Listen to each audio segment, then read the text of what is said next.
आज बहुत सारी खबरें हैं। सबसे पहले बात होने जा रही है उत्तर प्रदेश प्रयागराज की, जो सुर्खियों में है, हॉट टॉपिक है।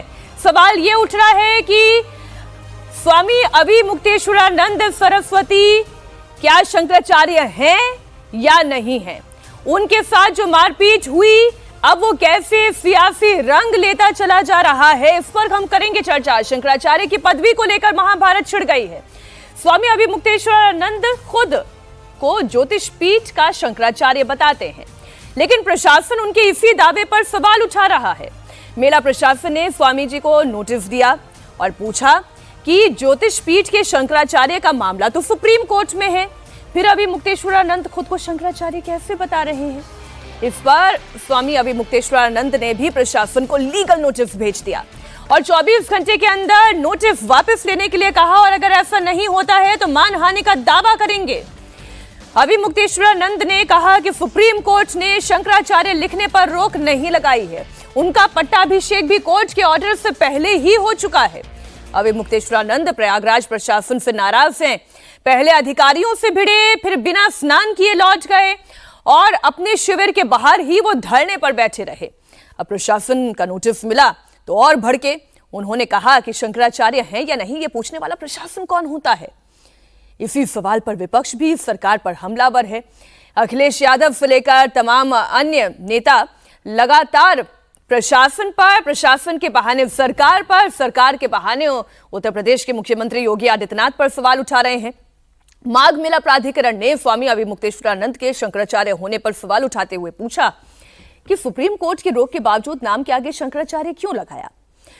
स्वामी अविमुक्तेश्वरानंद के काउंटर नोटिस में फिर यह कहा गया कि कोर्ट ने ज्योतिष पीठ का शंकराचार्य लिखने पर रोक नहीं लगाई है। मेला प्राधिकरण ने पूछा कि स्वामी अविमुक्तेश्वरानंद का पट्टाभिषेक कब हुआ, तो फिर काउंटर नोटिस में यह भी कहा गया कि सुप्रीम कोर्ट में सुनवाई से पहले ही पट्टाभिषेक हो चुका है। मेला प्राधिकरण ने 24 घंटे में नोटिस का जवाब देने के लिए कहा था। काउंटर नोटिस में यह कहा गया कि 24 घंटे में अगर मेला प्रशासन ने नोटिस वापस नहीं लिया तो कंटेम्प्ट ऑफ कोर्ट और शंकराचार्य परंपरा और स्वामी जी की छवि धूमिल करने के लिए कानूनी कार्रवाई की जाएगी। आप सबसे पहले बयान सुने, फिर करते हैं चर्चा। शंकराचार्य वो है जिसको बाकी 3 पीठ के शंकराचार्य कहें कि शंकराचार्य है, तो बाकी 3 पीठ में से 2 पीठ के शंकराचार्य हमको शंकराचार्य कहते हैं। पिछले माघ मेले में हमको साथ लेकर के स्नान कर चुके हैं। जब स्वयं श्रृंगेरी के शंकराचार्य, द्वारका के शंकराचार्य जी हमको कह रहे हैं कि हम शंकराचार्य हैं, हमको साथ में लेकर स्नान कर रहे हैं, तो आपको इस प्रमाण की आपको जरूरत है। ये प्रशासन तय करेगा कि हम शंकराचार्य हैं कि नहीं है।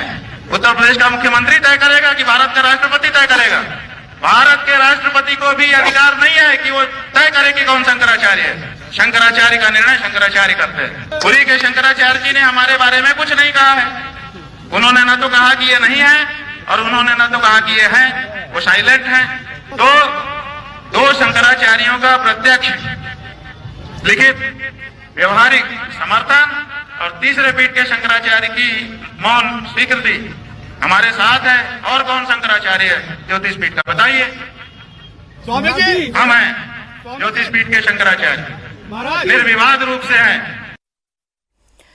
शंकराचार्य का बयान आपने सुन लिया, लेकिन जो लगातार चर्चाएं चल रही है, जो वहां पर प्रशासन से, जो साधु संतों से, जो हमारे संवाददाताओं से मुझे इनपुट मिल पा रहा है, उस आधार पर अवधेश जी, मेरा सवाल आपसे ये है कि ये जो कुंभ मेला होता है उसमें तो सभी लोग अपनी शाही सवारी के साथ स्नान के लिए जाते हैं, लेकिन ये कुंभ मेला नहीं है, ये माघ मेला है और इसमें शाही सवारी के साथ स्नान करने की कोई परंपरा नहीं है, पहली बात।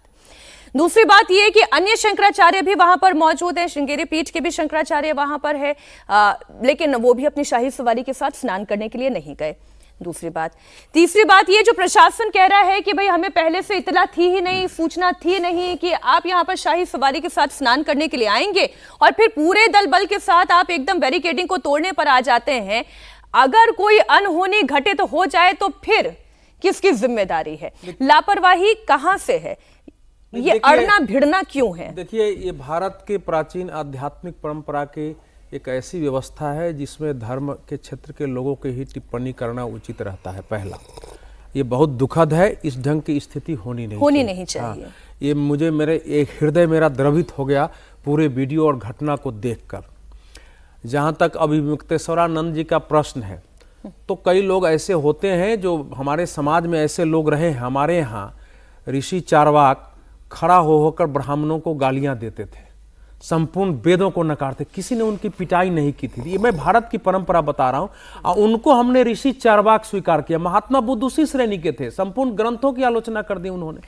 तो अभी जो विवाद है, देखिए अभी जो विवाद है इस समय, इसका दो पहलू है। सर, सरकार को हिंदू विरोधी कह दिया गया, सरकार को साधु संतों का विरोधी कह दिया गया, सरकार के ऊपर आक्षेप लगा दिए गए कि अब ये जो तस्वीर है ये हार का कारण बनेगी योगी आदित्यनाथ की। देखिए ऐसा है कि योगी आदित्यनाथ जी की सरकार में अगर साधुओं पर पिटाई के वीडियो जारी होंगे, पुलिस धक्का मुक्की करेगी, तो ये प्रश्न उठेगा। क्योंकि 2015 सितंबर में जब अखिलेश यादव की सरकार ने इन्हीं शंकराचार्यों और संतों को पिटवाया था, लाठी चार्ज हुआ था वाराणसी में, जब गणेश विसर्जन को लेकर के और उन लोगों ने रोक लगाई थी और उसके बाद ये लोग धरने पर बैठे थे कि गणेश मूर्ति का विसर्जन करना हमारा अधिकार है। योगी आदित्यनाथ ने उस समय बयान दिया था कि संतों पर लाठीचार्ज नहीं होना चाहिए।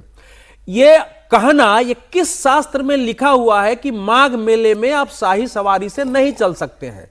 ये कोई शास्त्रीय परंपरा नहीं, एक विधान के तहत है, कोई जाए न जाए। सामान्यता आपको बता रहा हूं, आप शंकराचार्य जी को कार्यक्रम में भी बुलाएंगे तो अपना सिंहासन लेके ही आते हैं, गाड़ी पर लेके चलते हैं, उस कुर्सी पर लगा करके बैठते हैं। वो एक सामान्य परंपरा है। अगर ये नहीं करना है तो प्रशासन को पहले से जाके बातचीत करनी चाहिए थी वहां प्रशासन को। लेकिन प्रशासन से तो सर बात ही नहीं हुई ना, समस्या भी तो ये है ना। मीनाक्षी, इसको गलत तरीके से अखिलेश यादव भी इसको राजनीति बनाने की कोशिश कर रहे हैं। उनका खुद का व्यवहार रहा, 2021 में उन्होंने माफी मांगी थी। लेकिन जो कुछ भी हुआ है, ये पुलिस प्रशासन को, मेला प्रशासन को अधिकार नहीं है पूछने का कि आप शंकराचार्य कैसे हैं। जो विवाद है वो साधु संतों के बीच का है, वहां तय होना चाहिए। प्रशासन क्या कह रहा है वो भी हम आपको सुना देते हैं, क्योंकि प्रशासन ये कह रहा है कि तमाम इंतजाम करके रखे गए थे, लेकिन पहले से अगर इत्तला दी होती तब बेहतर होता। आपने इत्तला दी नहीं, आप वहां पर अपनी शाही सवारी लेकर आ गए, कोई बड़ी अनहोनी हो जाती तो फिर क्या होता। एक बार अधिकारियों का बयान भी हम सुना देते हैं। 18/10/2022 का सुप्रीम कोर्ट का क्लियर जजमेंट है और उसी जजमेंट के क्रम में स्वामी जी को रिस्ट्रेन किया गया है शंकराचार्य के प्रोटोकॉल किसी भी तरह से देने से।